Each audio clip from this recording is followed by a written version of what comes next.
a poor village girl was forced to marry a hunter and became the richest woman in the region. Do you believe in destiny? That morning, Awena climbed into an old cart, taken away as payment, with no choice, no goodbye, and no future. The entire village watched in silence, convinced she would vanish into the trees, swallowed by the shadow of a loveless marriage. But neither Awena, nor the hunter, nor even the whole village could have imagined what was about to happen. Because destiny, when it arrives, changes everything slowly, quietly, but inevitably. And what began with pain, fear, and silence ended up transforming Awena into the most powerful and admired woman in the region. Want to know how a poor, forgotten girl managed to turn the story upside down and gain a wealth far beyond money? Then stick with me until the end, because this is a story you'll never forget. It was early. The sun hadn't even passed the shadow of the bamboo grove yet, but the sound of footsteps already broke across the dry ground. The cart, old and creaky, stood by the house gate like it was waiting for a corpse. Awena's father paced back and forth with a fake urgency, just so he wouldn't have to look anyone in the eye. Her mother sat on the doorstep, hands in her lap, eyes hollow, and a cloth on her shoulder that looked more like a white flag of surrender. Awena stepped out of the house with a small bundle under her arm. She carried so little, it was as if she wasn't bringing a life with her at all. Just a faded blue dress she wore to the market, worn-out sandals with no soles left, and a clay bottle with cold water. No dowry, no smile, no blessing. As she climbed onto the cart, the headscarf that covered her hair slipped off. The wind took it, as if trying to hide it in the brush. No one bent down to pick it up. Not her father, not her mother, not the silent aunt leaning against the cashew tree. And it was in that moment, or in the lack of it, that the weight of the decision could be felt. Awena wasn't being taken as a bride. She was being given away like payment, like someone handing over a goat to settle an unpaid debt. Nate, the eldest neighbor, crossed her arms and let out a loud sigh. Enough for everyone to hear. She's gonna become a hunter's shadow. And no one replied, because deep down, everyone knew it was true. The cart left slowly, and the sound of the wheels dragging across the dry ground faded away, quieter and quieter, until it disappeared. But the silence that remained was even louder. The mother went inside and locked the door from the inside. For 3 days, no fire was lit in that house. No pot made a sound. No clothes were washed. And on the clay floor, in front of the small wooden altar, the woman drew 3 lines with ash, as if erasing her daughter's name from the memory of that home. Up ahead, on the forest path, Awena looked at everything with dry eyes. She didn't cry, she didn't scream, she didn't even tremble. It was as if her body had left, but her soul had stayed behind, clinging to a fence post, watching from a distance. The hunter, a man with broad shoulders and a hard face, just chewed tobacco. He didn't say good morning, didn't ask her name. He just held the reins and headed back toward the forest. They say that on that day, when the cart passed by the round stone, the one where the children used to play, time stood still for a second. The wind blew differently, and a cloud briefly covered the sun, as if even the sky knew that something was being taken away without being asked. In the forest, the silence was different. There were no neighbors at the window, no smell of bread in the oven, no sound of roosters fighting in the yard. Just trees, smoke, and animals. Awena stepped down from the cart with her eyes on the ground. The hunter pointed at the hut and walked away without saying a word. She entered slowly. The floor was packed dirt. The thatched roof leaked in one corner, and a thin mat was stretched near the nearly extinguished fire. That would be her place. No celebration, no blessing, no one. The next morning, at dawn, Awena went to the river to fetch water. Her hands trembled. Every step she took reminded her of the sound of the cart rolling away. She knew she wouldn't be coming back anytime soon. She also knew the village would forget, because it's easy to forget poor women, even more so when they leave in silence. But destiny never forgets. It walks slowly, but it sees everything. And Awena, even in silence, had already begun to write her story, not with words, but with the heavy silence that had followed her since the cart. Because that day, she wasn't just taken like a goat into the woods. She was planted, and what grew from that, no one could have imagined. The forest has its own way of speaking. It doesn't shout, it doesn't rush, but everything there carries weight. The sound of the wind through the leaves, the crack of dry branches underfoot, the chirping of birds that flee when they sense sadness in the air. Owena learned that in the first few days, not with words, but with her body, because those who live in silence hear differently. The hunter's house was made of clay and straw, like many in the region, but inside it lived a cold that didn't come from the shade. He left early, with a bow slung over his back, a machete in hand, and came back late, reeking of sweat and dead game. He drank, always. The bottle of Kachaka was a loyal companion, more present than any gesture of care. He didn't ask anything, didn't say anything, and when he looked at her, it was with the eyes of someone seeing an object, as if she were just another mortar, another pot, another piece of the house. Owena did what had to be done. She cooked with steady hands, but her eyes stayed down. She knew where his weapons were, knew the smell of the leather on his traps, knew the sound of the rope being stretched in the yard. Fear wasn't a scream, it was a presence. It lived, in the air, in the dry throat, in the way she held her breath whenever she heard footsteps at the door. That first night, he slept drunk. His body dropped heavy onto the mat, and his snoring sounded like a choked thunder. Owena lay far away, near the fire. She covered herself with a thin mat and cried, but she made no sound. There was no one to hear, no one who cared. Their crying was just another noise lost in the middle of the forest. And those who live in the woods know, what isn't heard isn't helped. Days later, she broke a pot by accident. She was washing it at the river. It slipped from her hand and cracked against a stone. It was old, the edges were already chipped, but that was enough. He came home that afternoon, found out about the pot, and what came next was quick.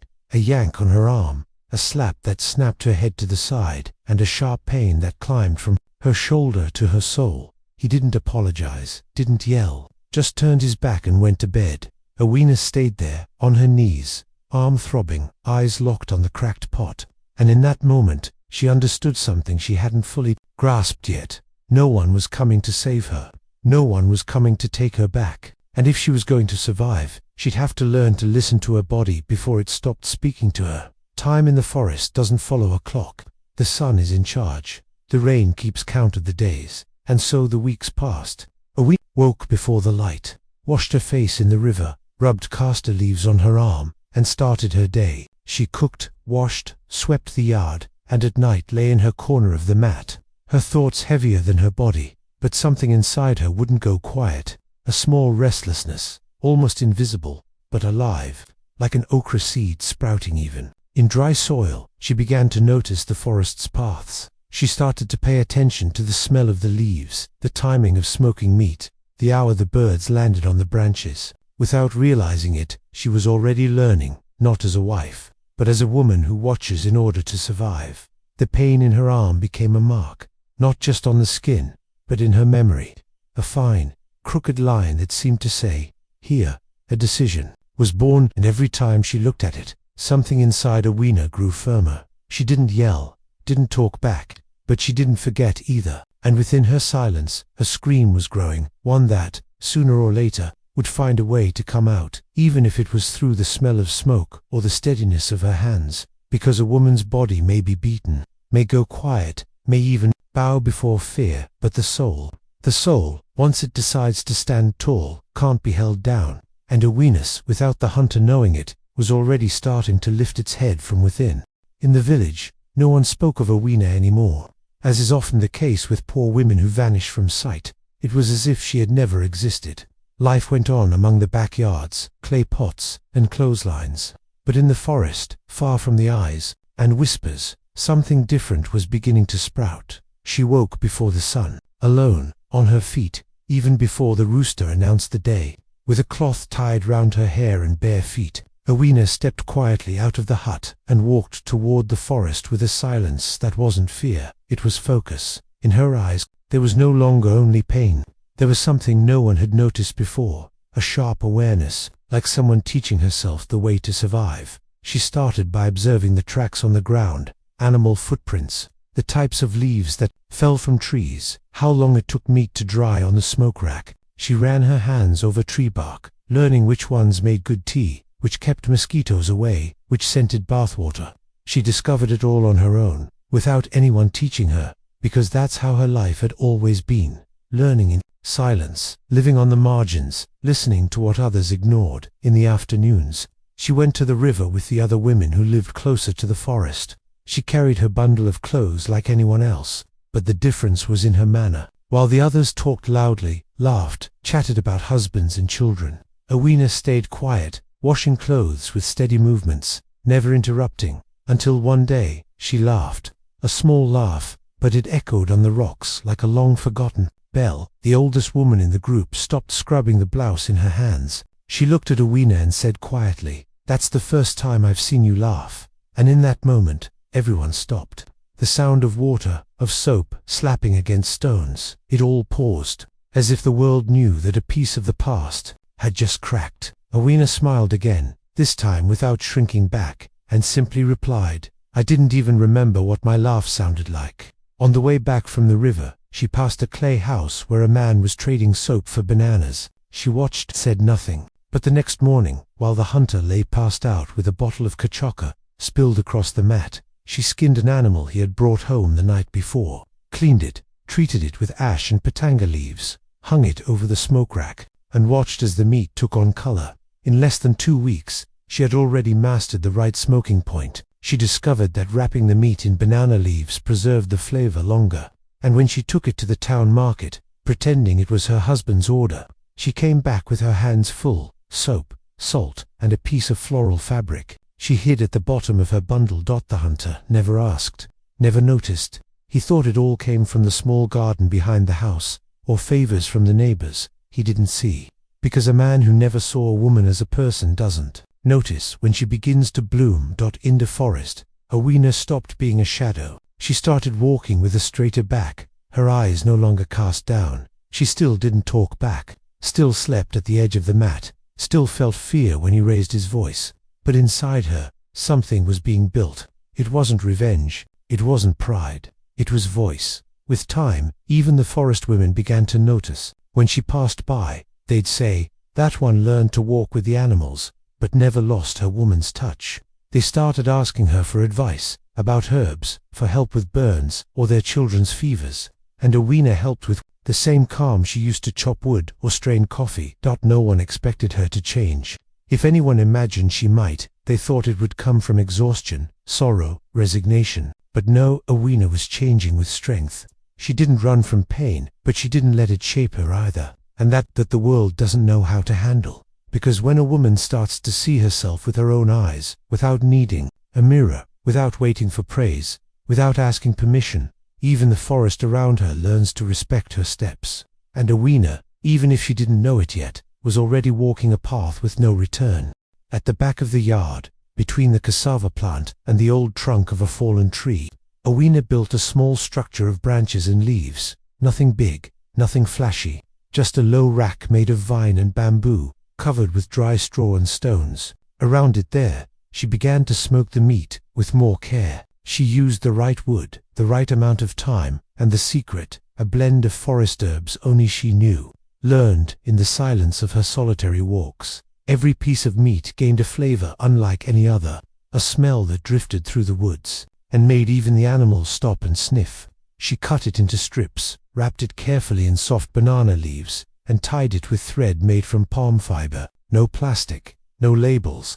But when her hands handed it over, whoever received it felt there was more than just food.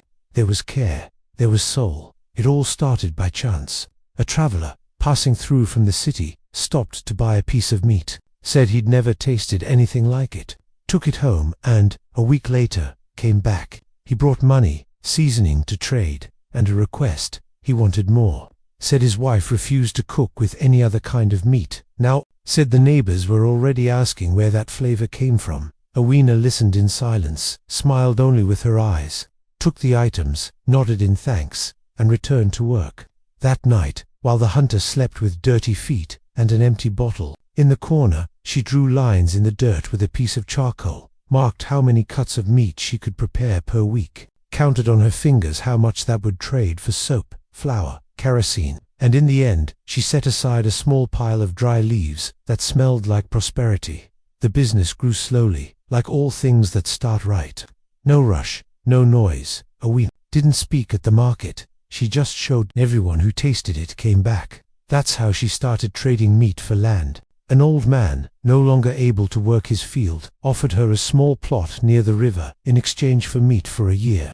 She accepted, made the deal in silence. No paper, just a word and a handshake. Over time, other women began to ask, "What seasoning is this, Awina? Where's that leaf from?" She'd smile and change the subject, not out of meanness, but because she knew that this knowledge was what kept her alive. It was what set her apart from being forgotten. And in a land where poor women are easily forgotten, knowledge is protection. The hunter, out of place amid it all, remained unaware. He thought the house smelled better, but didn't care. When he was hungry, he ate. When thirsty, he drank. And when people in the village asked about him, he'd say everything was under control. Little did he know that the woman he carried as a shadow was already lighting paths. One overcast afternoon, Awina looked at the pile of stacked banana leaves and felt a knot in her chest. It wasn't sadness, it was restrained pride. Pride with no one to tell. Her father had handed her over like goods. Her mother had stayed silent out of fear. Her husband ignored her like a piece of furniture. But there, between smoke and leaves, she was creating a world that was hers alone. Little by little, she began saving part of what she earned.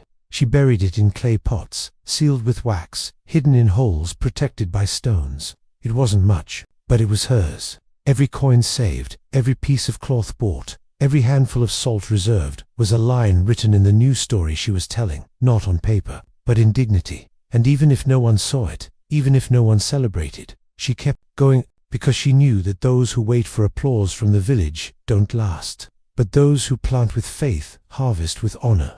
And there, between leaves and smoke, Awina was already building a kingdom no man would understand, until it was too late.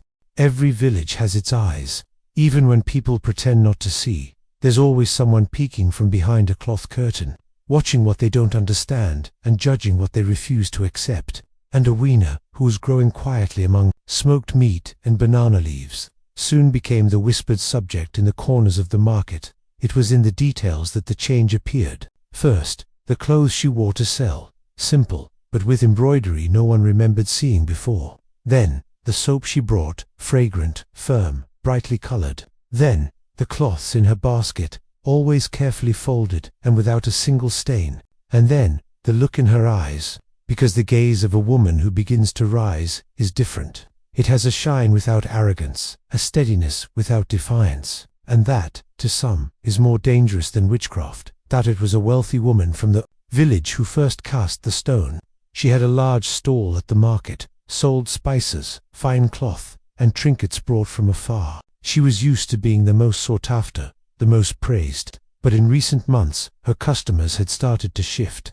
People who used to ask for credit now came with coins in hand, asking, "Got any of that forest girl's meat? Or where's that leaf with the sweet smoky smell?" The woman didn't like it. Didn't understand how a poor, quiet outsider could rise so fast without anyone really knowing how. And one Saturday, under a clear sky and a crowded market, she spoke her sentence, aloud, like someone throwing a stone. She rose too fast. "That's not just wood and smoke. There's something in there that's not from God." The words fell heavy. Some laughed, others pretended not to hear. But the seeds of poison were already in the air. Because in the village, all it takes is one doubt planted for people to step back and shift their gaze. And with a woman, especially a poor, silent one, suspicion sticks easily. The following week, Awina noticed the change. People stared longer at her basket. The questions came, in a different tone. "Where's this leaf from again? Who taught you that seasoning? Any midwives in your family?" She answered calmly, without flinching. But deep down, she knew. They were trying to scratch her skin with words. That's when the village elder came to her. He came alone, early in the morning, when mist still covered the base of the trees. He sat on the log in front of her hut, asked for water, and stayed in silence. He looked at the meat rack, the clay pots, the swept earth of the yard.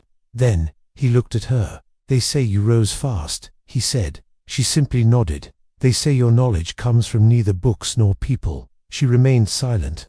The elder then took off an old necklace from his neck, made of animal teeth. He placed it on the ground at her feet and said, "My grandmother used to say that quiet wisdom comes from an old soul, a soul that has lived before. I don't know what you do, but I know you're not hurting anyone."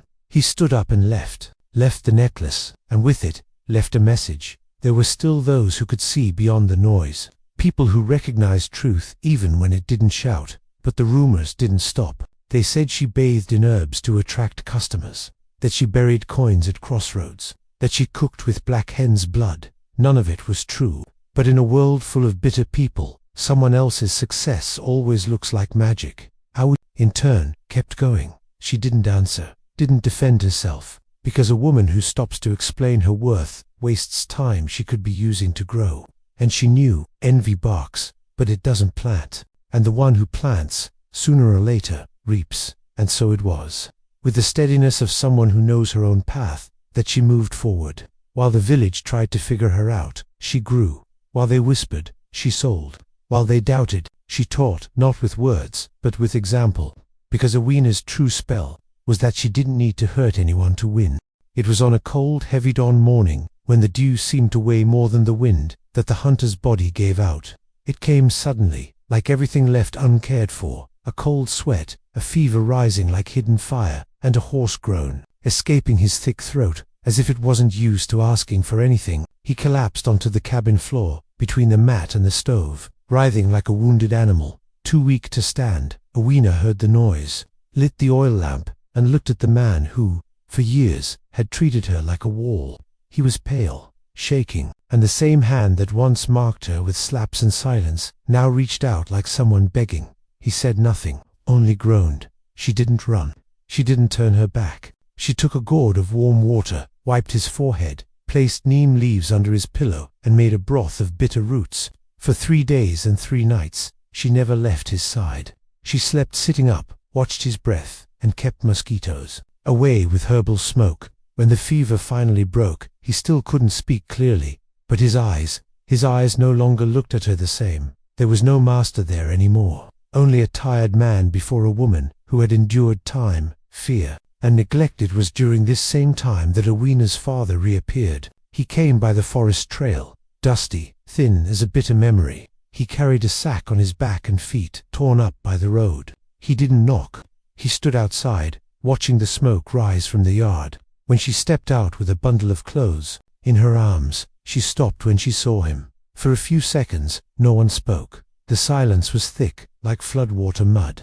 He, with sunken eyes, tried to smile. She, with a calm face, just kept walking. She went up to him, laid a mat on the ground, and said, "You can sit. The water's boiling, the tea's coming." There was no blame, no crying. But when he received the bowl of porridge and saw the crushed peanuts on top, just how he liked it, his eyes welled up. He tried to eat. He couldn't. The porridge went cold in the bowl. In that moment, he understood. The girl he had sold for a sack of salt was now feeding him with something the world could never buy: dignity.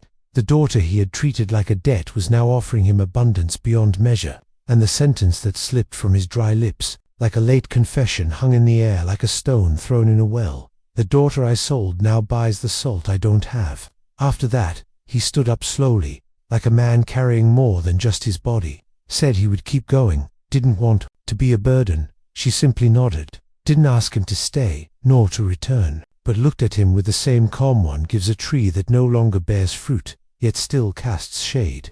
And he walked away, carrying the empty bowl and a silence full of regret. Back in the cabin, the hunter was slowly recovering. He could sit in the sun, speak in short phrases, move around again. But what hurt him most now wasn't the fever, it was the way Awena moved through the house, without fear, without hesitation, with lightness, and with respect, the kind of respect that isn't asked for, bought, or demanded. The respect of someone who never stopped being whole, even when treated in pieces. The neighbors, upon hearing her father had shown up, expected a scandal. They expected shouting, crying, doors slamming. But none of that happened, because Awena no longer lived in the place of pain. She lived in the place of harvest, and those who are harvesting don't have time to explain themselves to those still learning to plant. The village, which once barely remembered her name, now whispered in awe. She tends to her husband like he's a flower, and she fed the father who sold her. And little by little, Awena's image was no longer that of the poor girl taken like a goat. She became the woman who, even wounded, knew how to serve without losing herself, who, even forgotten, remembered, Who she was, who even treated as currency, became land. And land, once it becomes fertile, can never be uprooted again. The news spread before any footsteps even touched the village ground. Awina is back. They didn't say how, or with whom, but the word alone was enough to ripple through backyards and make windows fly open, as if the people's eyes were trying to confirm what their hearts still couldn't believe. It was as if the land itself was calling back the one who had been torn away. She came with a full cart, not of gold, nor jewels, nor foreign fabrics. Just simple things, baskets of food, soap wrapped in leaves, dried spices, clay pots, sealed with wax, and covered with floral cloths. Every item bore the mark of her hands, but what stood out most wasn't what she brought, it was how she arrived. Awina stepped down from the cart barefoot. Her feet landed firmly on village soil, like someone who never stopped belonging. She didn't raise her voice, didn't wave dramatically, she just walked in silence, like someone who knows she doesn't need to be announced to be seen. She wore a simple dress, but in a vibrant color, and around her neck, a beaded necklace that resembled those worn by the matriarchs of old. It wasn't ostentation, it was presence. She went straight to her mother's house. The old woman was sitting under the cashew tree, her trembling hands weaving straw. When she saw Awina, she didn't scream, didn't run. Her eyes did what her voice couldn't. They trembled like leaves in the wind. Awina went inside, lit the stove with the same matchstick as before, placed the kettle on the fire, and began peeling cassava. Her mother watched her as if seeing a ghost, or better yet, a resurrected hope. One by one, the neighbors began inching toward the windows, peeking from behind curtains, unsure if they should call out or just watch. It was hard to recognize in that calm and steady woman the girl who had left silent and skinny, taken as payment. "Is that really her?" they whispered. And the doubt didn't come from her face. It came from her posture, her calm, the way she owned the space without demanding it. What caused astonishment wasn't what Awina said, it was what she had become. The daughter of nothing, the loveless wife, the forgotten woman, now returned, full, yet light. The one who carried baskets and stories. The one who brought no vengeance in her chest, but roots in her eyes. At the market the next day, she set up her stall without fanfare, spread out the cloths, opened the pots, arranged the goods. Some approached cautiously, asking prices as if testing whether it was real. Others just looked on, waiting for the right moment to apologize without words. And she, with the same tenderness, she used to stir a pot of porridge, answered everything simply. "This soap cleans without hurting your hands. This leaf's good for old pain tea." There was no arrogance, but there was something greater, strength without anger, and that disarmed even the hardest hearts. The children, curious, ran around the stall, enchanted by the smells and colors, and one of them, tugging on the hem of Awina's dress, asked, "Are you staying forever?" She knelt down, looked the girl in the eyes, and answered with a voice that carried all the voices of women who had once been forgotten, "I came back to where I've always belonged." That afternoon, when the church bell rang, a silence settled over the village, not out of sorrow, but out of reverence, because everyone, in some way, understood. They had just witnessed the return not of a person, but of a truth. And as pots boiled and laundry dried in the sun, the village began to learn again. They learned that someone taken like livestock can return as a root, that someone who left in silence can come back and be heard, and that sometimes the most powerful return is the one that needs no announcement. You just arrive, and the world goes quiet. The hunter died on a cloudy morning, the kind where even the birds take longer to sing. He lay on the mat, body shriveled from illness, eyes sunken, carrying no pride or strength anymore. He passed in silence, without requests, without promises, without explicit forgiveness. He simply exhaled, as if his last breath had been borrowed and was finally returned. Awina didn't cry out loud. She simply closed his eyes with the same fingers once marked by his brutality. Then, with a clean cloth, she covered his face, lit the lamp in the corner, and swept the floor calmly. There was no rush. Time, now, belonged to her. The news spread quickly through the village. Her husband died, and with it came the speculation. Will she celebrate? Will she bury him like a pauper? Or won't she even hold a wake? But those who knew her, even from afar, understood. Awina wasn't the type for theatrical revenge. She was made of root, of stone, of river, and river, once it changes course, doesn't go back for those who never learned to swim. She prepared the wake with her own hands, washed the body, dressed it in clean clothes, tied a scarf around his head, and placed beside him a cup of water, a plate of flour, and a handful of dried leaves.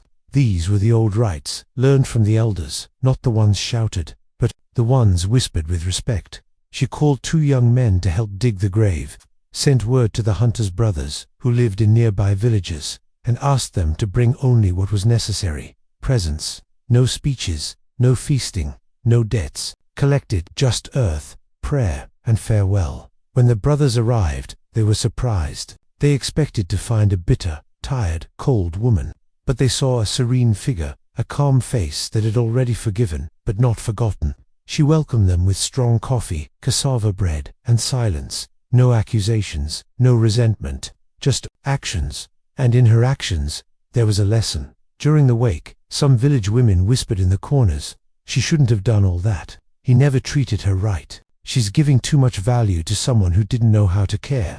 But others, with teary eyes, murmured, "She's different. That's what they call greatness." Not everyone could do what she did. Awina buried her husband with dignity. No golden cross, no singers, but she made sure the earth was firm, the grave deep, and the silence respected.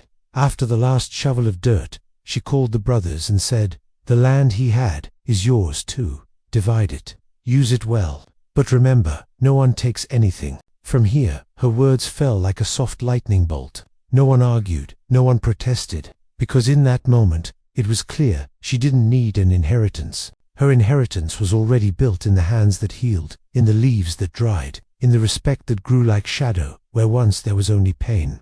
Some called it foolishness, said she should have taken everything and left the brothers empty-handed. Others cried quietly, ashamed of what they once thought of her. And while the village split between judgment and reverence, Awina returned home with firm feet and a light heart. That night, she lit the kitchen fire as she always did, placed the kettle on the coals, grabbed the cloth she used to strain coffee, and sat in her straw chair. Outside, the crickets sang. Inside, her soul rested, because burying the man who denied her affection wasn't punishment, it was liberation. And in doing it with honor, she showed everyone that dignity doesn't depend on who hurt you. It depends on what you choose to do with the wound. And there, between ashes and coffee, Awina planted another seed, the kind of legacy that isn't written in a man's name, but in the example of a woman who knew how to love without losing herself, and forgive without ever bowing. With time, Awina's house was no longer just a house. It became a destination, a refuge for the weary, solid ground for those who had been drifting. The women of the village, who once saw her as a shadow, now came with worn notebooks, pots in hand, sacks of leaves, and thirsty eyes. They didn't come seeking charity, they came seeking knowledge. Awina still rose early, as always, but now, the scent that drifted from her yard wasn't just of smoked meat. It was the smell of the future, of hope boiling in a large pot, of soap being sliced with a sharp knife, of leaves drying in the sun, each with a name. "This one's good for chest pain," she'd say. "That one helps with sleep." And the young women wrote it all down, like secrets passed from her grandmother's lips. In the backyard, she'd set up a small wooden bench where her learners would sit to listen, mix, and measure. It wasn't a school, but it wasn't idle chatter either. It was teaching with roots, with lived experience. Every recipe had a story, every measurement had a reason, and Awina taught the way she had learned, with patience, with firmness, and with truth. She didn't need to shout, didn't need to point fingers. She simply did, and her doing, by itself, was a lesson, because her presence carried a kind of authority that can't be bought, only earned. The poor girls, the same ones who once shrank away at the market, now walked with their chins held higher. They had learned to calculate the value of their hands, to measure the worth of their labor. "Don't sell out of pity," she'd say, "sell for value." And when asked if she wasn't afraid of teaching everything she knew, she smiled and replied, "Knowledge kept to yourself rots." And there, among pots, notebooks, and the scent of leaves, something happened. A different light began to grow in Awina's eyes. It wasn't vanity, it was youth returning, not the youth of the body, which no longer had anything to prove, but of the soul, discovering itself more alive than ever. She laughed with her eyes, told old stories, held babies in her arms, played with the dogs in the yard, sang softly as she stirred the soap in the cauldron. It was as if all the time she had been denied was now pouring out in small pleasures, and the village noticed. Donna Nate, the neighbor who once said she'd become a hunter's shadow, now spoke with pride. She became a matriarch, without asking anyone's permission, and it was true, because no one had named Owena as leader, yet everyone followed her. Her words carried weight without harshness. Her presence brought comfort without pity. Widows would sit on the porch bench just to listen to her silence. Sometimes they didn't say a word. They just sat, letting time pass slowly the way it should. Young people came to ask her blessing, bring fruit, offer help with the fields, and the men, the same ones who once ignored her, now lowered their heads when they passed, like those who respect without knowing how to say so. There was a new dignity in every gesture she made, in the way she folded cloths, in how she arranged her jars, in the silence with which she listened, in the care with which she spoke. It was as if she had learned to stitch her life with invisible thread, and was now helping others do the same. But the most beautiful part was that, even after everything, Owena had not grown bitter. She didn't teach with resentment. She didn't act out of revenge. She didn't want anyone to suffer what she had suffered. She only wanted no one else to suffer in silence. And in that simple but profound mission, she became something greater than any material wealth. She became a mirror, a beacon, a rooted tree in the middle of the storm. A woman who, having been hurt, chose to heal. Who, having been sold, chose to give value. Who, having been forgotten, chose to remember everyone. And that's how youth returned. To her eyes, not the youth of parties, vanity, or promises, but the youth of light laughter, of renewed hope, of the freedom of someone who no longer needs permission to be exactly who she is.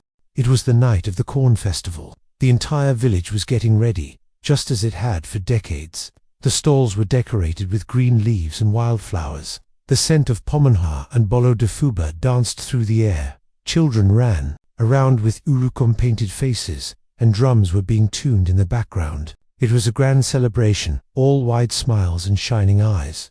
But that year, something different lingered in the air. A name whispered in conversations, an anticipation that came not from the dancing or the food. It was the name Owena. For the first time, the Council of Elders had invited a woman to speak at the closing. She wasn't a healer, a midwife, or the wife of an important man. She was Owena, the woman who had returned with full hands and a clean soul. When her name was called through the loudspeaker made of tin and wire, the crowd went quiet.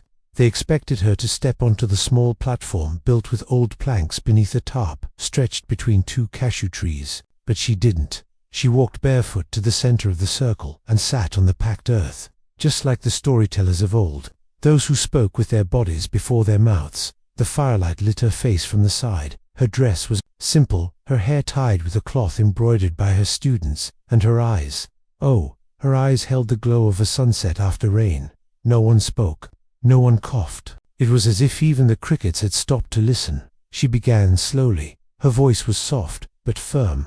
There was no anger, no sorrow, only truths that lived deep in the chest. She spoke of the cart that took her away without a choice, of the silence in the forest, of the body that was beaten and the soul that stayed quiet. She spoke of the day she smoked her first piece of meat, of the leaf she used to break a fever, of the coin she hid in a clay pot. She didn't use big words. She used memories. With each pause, the silence grew, because what she didn't say, out loud, she said with her breath, the way she looked down, the way her hand brushed her dress as she remembered. It was like listening to the earth speak, and the earth, when it speaks, doesn't need to shout. At one point, the eyes of some women began to well up. A widow pressed a handkerchief to her face. An older man lowered his head, as if reliving some ancient guilt. Owena didn't name culprits, didn't ask for repair. She simply told. She spoke of the night she kept vigil over the husband who never loved her, of the plate she offered the father who sold her, of the hand that taught a motherless girl how to make soap, and of the day she returned to the village with bare feet and a clean heart, without demanding applause, but also without bowing. At the end of her talk, a little girl with short braids slowly approached. She looked at Owena as one might look at a fruit-bearing tree for the first time. She touched the hem of her dress and asked, in a tiny voice, almost a whisper, "Is it true you were poor?"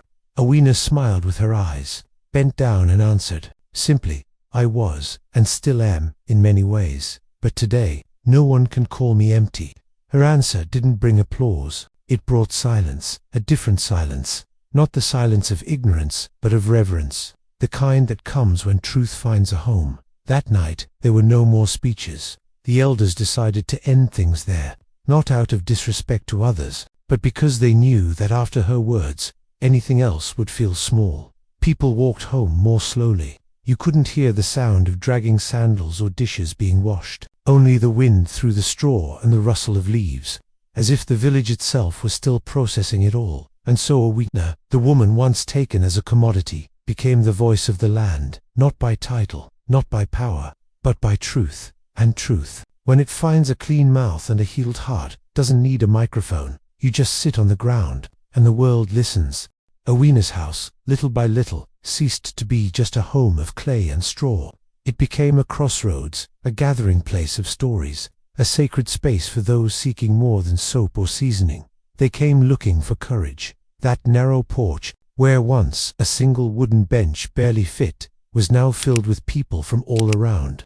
They arrived with notebooks, with questions, with pain hidden in their eyes, and they left different, not because she promised miracles, but because, in her presence, people remembered how to breathe deeply. The young women of the village, who once shrank with shame for not knowing how to read, now boasted about doing math and calculating prices. They came in groups, calling her Auntie's strength, laughing loudly, sharing stories. She listened patiently, corrected gently, and always ended with the same advice: learn to care for what no one sees, because that's where true value lives. The widows, carrying pain folded over by time, also found in Awina a place of rest. They sat on the packed earth floor just to listen to her silence. Sometimes they stayed for hours without speaking, because they knew, here, they didn't need to explain themselves or pretend to be okay. It was enough just to be. And being with Awina was like being with someone who had passed through every stage of pain and still chose to walk on with dignity. The village, once full of whispers and crooked laughter, now proudly called her one of ours. Even those who had never greeted her before now lowered their heads with respect when she walked by. The same men who mocked her marriage, who joked when she was carted off like a debt repaid, now sent their daughters to learn from her. They never apologized, but they carried in their eyes a kind of remorse they didn't know how to name. And she, without building walls, without seeking revenge, built around herself a respect that cannot be bought. She never raised her voice, never demanded a seat at the table. But the moment she arrived at the market, the noise softened. The moment she touched a basket, hands pulled back. The moment she smiled, the whole world seemed to breathe differently. Her father, now old and slow, began searching for her with his eyes during village festivals. He never found the courage to ask forgiveness, never knew how to stitch shame into something that could be spoken. But when he saw her, he craned his neck, as if hoping for at least a nod. And she greeted him with the same hand he once gave away like currency, a hand firm, serene, without bitterness. But that did not forget. That was her strength. She didn't become a saint, nor a heroine. She was never a symbol of anything. She simply remained whole, present, caring for her people, helping others heal, teaching without books, without diplomas, without ceremony, living like someone who had already forgiven the world, but never forgot herself. Because Awina, the poor girl once taken like livestock, had become land, and land, when fertile, gives back everything that was taken in abundance, not to avenge but to prove that dignity, when sown in silence, blooms even in the hardest ground. And so, in that village marked by forgetting, she became root, root that holds, root that feeds, root that teaches, root that cannot be seen from afar, but without it, everything collapses. Root that doesn't need to be named in speeches, because it lives on in everything that still stands. If this story touched your heart, let us know where you're watching from. Leave a comment below. We'd love to hear from you. Don't forget to like the video, share it with your friends and family, and subscribe to the channel. That really helps us keep bringing you real and emotional stories like this one. Thank you for being part of our community.